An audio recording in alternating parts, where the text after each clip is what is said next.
खुलुमबाय बड' लेटेस्ट आपडेटआव बयखौबो बरायबाय। दिनैनि फार्स्ट आपडेटआनो जाहैबाय प्रकाश नार्जारिया गावनि इउट्यूब स्टुडिअ BM स्वरूपखौ बेखेवबाय। गावनि मोजां खामानि मावनायनि थाखाय बयजोंबो सिनायजानाय मुंदांखा बर' इउट्यूबार प्रकाश नार्जारिया गावनि इउट्यूब स्टुडिअ BM स्वरूपखौ बेखेवबाय। बे बेखेवनाय हाबाफारियाव बिथां प्रकाश नार्जारिया गाहाय आलासि महरै हांख्रायनानै लाबोयो बर' सावथुन मुलुगनि सासे मुंदांखा फावखुंग्रि फुजि बसुमतारीखौ।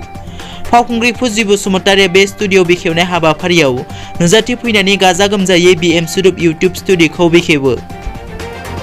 नैथियाव दङ सुरां कयलानि ट्राक हमदों। रायजोआव सोलिगासिनो दं कयलानि सुरां फालांगि। गुबुन रायजोआव सानफ्रोमबो गोबां ट्राक सुरां कयला बारहोबोबाय थादों। आसाम आरो नागालेन्ड सिमानि सुरुपथाराव पुलिसआ सिग्रोमदों। गोदान बिबान मोननाय धनस्री महकुमानि पुलिस मावख'गिरि पंकज यादवनि दैदेननाय मोनसे हानजानि सिग्रोमनायाव गंब्रै सुरां कयला लाबोनाय ट्राकफोरखौ हमनो मोन्दों। कार्बि आंलंनिफ्राय धनस्री महकुमा जानानै नागालेन्डनि फट'बस्तीसिम लांबाय थानाय समावनो सीमा ओनसोलनि नावफाट सारियालियाव ट्राकफोरखौ पुलिसआ हमनो मोन्दों। हमनो मोननाय ट्राकनि नाम्बारफोरा फारियै NL07A 9314, NL01Q 2477, BR01GH 2901 आरो AS25EC 4927। थामथियाव दङ प्रमद बर'आ बुंदों हाग्रामा महिलारिया अनजालि दैमारिनि रांनि बेंक। थांनाय 10 नभेम्बर मंगलबार खालि बाक्सा जिल्लानि सुक्लाय सेरफां बियापाव BPFनि मोनसे सुबुं गमायाव बाहागो लानानै BPFनि आफादगिरि हाग्रामा महिलारिया BJP आरो UPPLजों गोरोबलायनाय दं होननानै बिबुंथि लाखिदोंमोन।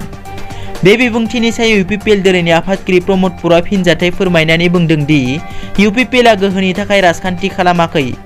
बिटिआरनि रायजोफोरनो गोजोन लाबोनो जाख्लनायनिफ्राय उदां खालामनानै गंसे समायना बिटिआर गायसननो थाखायसो होननानै बुंदों। गुबुन फारसेथिं UPPL दोलोआ रायजोफोरखौ थगायनानै लोबै होनानै राजखान्थि खालामदों होननानै बुंनाय अनजालि दैमारिखौ सोंखारिनानै बुंबावो दि अनजालि दैमारिया राजखान्थियाव गोदान, बिनि सायाव बेहा जेबो रोंगौथि गैया। आथिखालाव अनजालि दैमारिनि थाखाय हाग्रामा महिलारिया रांनि बेंक जानानै दं। ब्रैथियाव दङ बिस्वजित दैमारिया बुंदों आं दिनै BPF दोलोनिफ्राय उदां जाबाय। BPF दोलोनि मावफुं आफादगिरि राज्यो सभानि MP बिस्वजित दैमारिया मैया गुवाहाटीनि हटेल लिलिआव मोनसे खौरांगिरि मेल खुंफुंदों। बे मेलनि गेजेरजों बिथाङा BPF दोलोनिफ्राय मावफुं आफादगिरि मासिखौ नागारनाय जाबाय होनना फोसावदों। मख'नो गोनांदि थांनाय गोलाव समनिफ्रायनो MP बिस्वजित दैमारि बिथांखौ BPF दोलोनि गोबां मेल मिटिंनिफ्राय आनज्रायना थाबोबाय थानायखौ नुनो मोन्दोंमोन।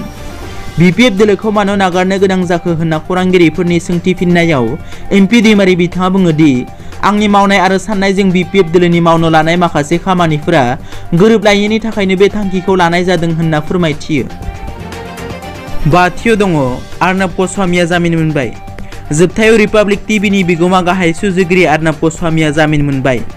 जौसिन बिजिरसालिया आर्नाब गस्वामीनि जामिनखौ फोसावबाय, नाथाय बेनि सिगां गोजौ बिजिरसालिया बिनि जामिनखौ नेवसिगारदोंमोन। मख'नो गोनांदि थांनाय 4 नभेम्बर खालि मुम्बाइआव थानाय गावनि न'निफ्रायनो आर्नाब गस्वामीखौ महाराष्ट्र पुलिसआ हमदोंमोन। बिजिरगिरि चन्द्रचूड़ आरो इन्दिरा बेनार्जीनि जोहै बे जामिनखौ आर्नाब गस्वामीया मोनबाय। बिजिरगिरिफोरा बुंदों दि बे गसरनि सायाव बिजिरसालिया लायामोनब्ला बियो गाज्रि फारसे दोहौआव जालांगौमोन। आर्नाब गस्वामीजों लोगोसे गुबुन 2 दायनिगिरिखौबो जामिन होनाय जाबाय। दिनैनि रादाबा एसेनोसै। नोंथांमोना जुदि आंनि चेनेलखौ दासिमबो साबस्क्राइब खालामाखै अन्नानै साबस्क्राइब खालाम। गोजोन्थों।